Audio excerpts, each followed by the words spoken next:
Live Tamil செய்திகள்.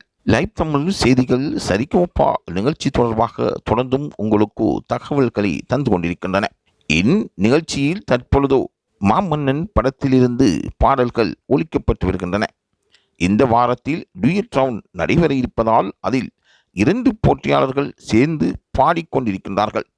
அதுபோலதான் தற்பொழுது வெளியாகி அதற்கான ப்ரோமோ மக்களுக்கு மத்தியில் பிரபல்யம் பெற்று வருகின்றது.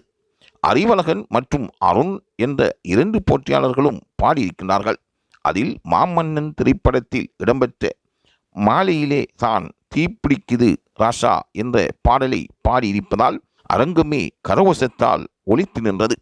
பல பேரின் உள்ளங்களில் இருந்தும் கண்ணீர் அரும்பெடுப்பதை பலராலும் அவதானிக்கக்கூடியதாக இருந்தது. இந்த பாடல் அவர்கள் 2 பேரும் பாட மேடையே நிகழ்ந்து போனது. அரங்கம் அங்கிருந்த பலரையும் அமைதியாக்கியது. கரகோஷத்துடன் அங்கிருக்கின்ற ரசிகர்கள் இருந்தாலும் இந்த பாட்டை ரசித்து கொண்டே இருந்தார்கள். பல பேரும் எதிர்பார்க்காத அளவு இந்த பாட்டுக்கு செல்வாக்கு அங்கு இருந்ததாக கூறப்படுகின்றது. ஏனென்றால் சூப்பர் ஸ்டார் ரஜினிகாந்த் அவர்கள் பாடிய மாமன்னன் படத்திலிருந்த பாடல் பிரபலியமிக்கது என்றால் அது மிகையாகாது. பலருக்கும் இது முன்னுரிமை கொடுக்கக்கூடிய பாடலாகும். பலவரையும் இது மேடையேற்றி அவர்களின் குரல்களில் இருக்கின்ற தன்மையை இது விளங்கப்படுத்தக்கூடிய பிரபலியமிக்க பாடகர்கள் பாடிய ஓர் பாடல் என்பதால் இந்த பாடலுக்கு இன்றும் வலிமை குறையாமல் செல்வாக்கு செலுத்தி வருகின்றன.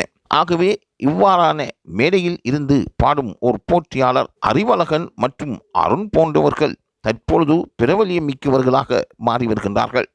தனது வறுமை நிலையில் அவர்கள் இவ்வாறு கஷ்டப்பட்டாலும் அவர்களுக்கு இந்த சந்தோஷம் மிகையாக இருப்பதாகவும் கூறுகின்றார்கள். ஆகவே அவர்களின் நிலைமை தொடர்பாகவும் சரிகமபா நிகழ்ச்சிகள் தொடர்பாகவும் செய்திகளை பெற்றுக்கொள்வதற்கு லைவ் தமிழ் செய்தியுடன் இணைந்திருங்கள்.